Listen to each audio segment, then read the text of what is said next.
In today's lecture, we will talk about the mechanisms of tolerance to self-antigen. Mechanisms of tolerance to self-antigens are of two types: central tolerance and peripheral tolerance. Today, we will mainly focus on the overview of central and peripheral tolerance. In our upcoming lectures, we will discuss in details about the central T cell and B cell tolerance as well as peripheral T cell and B cell tolerance. Induction of tolerance requires the education of both B and T cells, which occurs in both central and peripheral system. Central cell system includes bone marrow and thymus.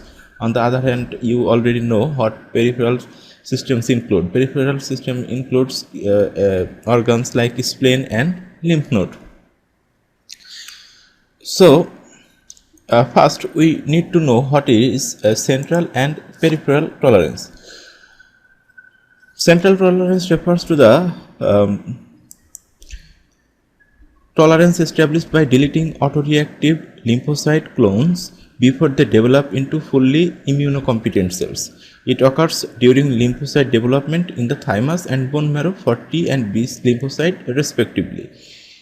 In these tissues, maturing lymphocytes are exposed to self-antigen presented by medullary thymic epithelial cells and thymic dendritic cells or bone marrow cells.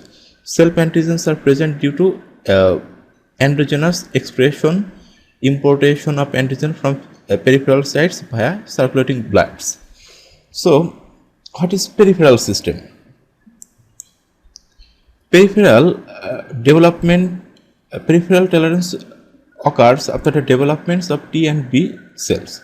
So, peripheral tolerance develops after T and B cells matures and enter the peripheral tissues and lymph nodes.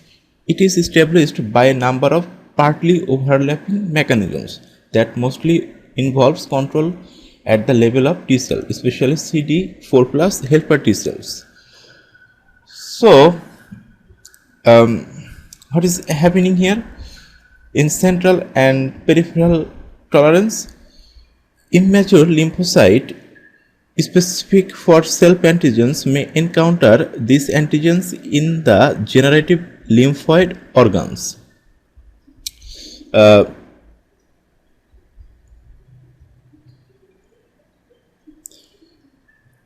When they generated in the lymphoid organs, they are deleted and change.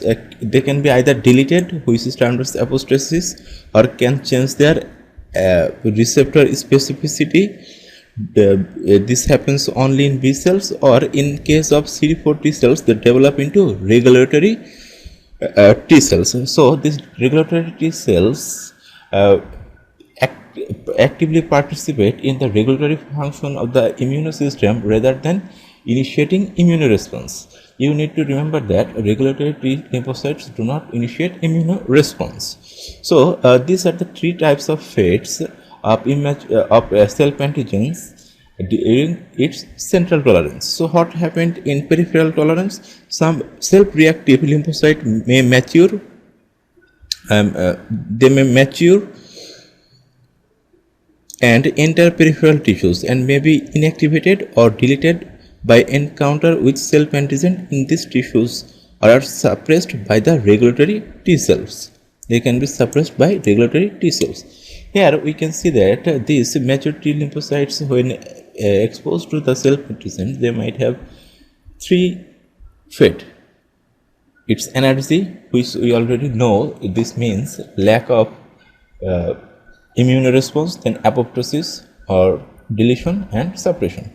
We will talk about this in our later slides. So, first let's talk about central tolerance again. So, central tolerance refers to the mechanism of tolerance acting during lymphocyte development in the thymus or bone marrow. Experimental studies show that central tolerance is mostly due to the elimination or activation of those T and B cells that recognize self-antigen. These cells are destroyed or inactivated after they have expressed receptors for self-antigen before they develop into fully immunocompetent lymphocytes. Deletion of self-reactive cells at an early stage in their development has been termed clonal abortion or clonal deletion. So what is central tolerance? If we want to summarize central tolerance refers to the mechanism of tolerance acting during the lymphocyte development in thymus and bone marrow. So central tolerance mainly involved with the immature lymphocytes that is developed in the thymus and bone marrow. T cells develop in the thymus and B cell develop in the bone marrow.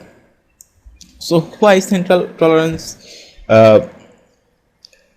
initiated in our body?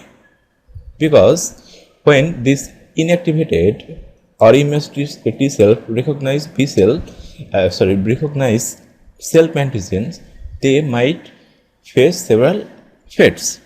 One, it can be deleted before they become fully immunocompetent cells. So what is immunocompetent cells or immunocompetent lymphocyte? Immunocompetent lymphocytes are lymphocytes that are capable of initiating immunoresponse. Okay, so or they can be aborted or deleted during their developmental stage, which is termed as clonal abortion or clonal deletion. So now let's talk about peripheral tolerance. Peripheral tolerance refers to mechanisms acting on the mature lymphocytes after they have left the primary lymphoid organs. Not all genes are expressed in the thymus, so developing T cells cannot be exposed to self-antigen. Therefore, additional mechanisms for tolerating self-reactive mature T cells are necessary. Mechanisms of peripheral B cell self-tolerance are also necessary because after stimulation with antigen, B cells expand and undergo somatic mutation, generating a population of B cells with new antigen specificities. Some of these cells may be specific for self-antigens.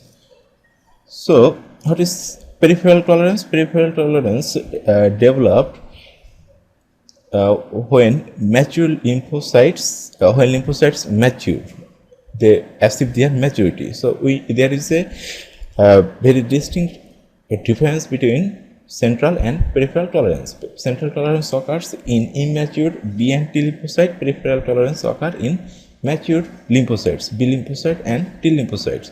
So why peripheral tolerance required? Because not all genes are expressed in the thymus, so developing T cells cannot expose to all antigens.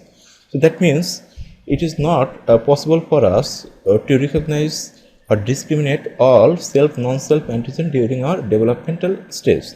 We might be exposed to new antigen during our later stages. So to initiate tolerance to these tolerogens or antigens, we need to develop peripheral tolerance. Mechanism of B cell self-tolerance are also necessary because after stimulation with antigen, B cells expand and undergo somatic mutation. So there will be several mutations in the B cells, and these B cells will have altered specificities towards antigen.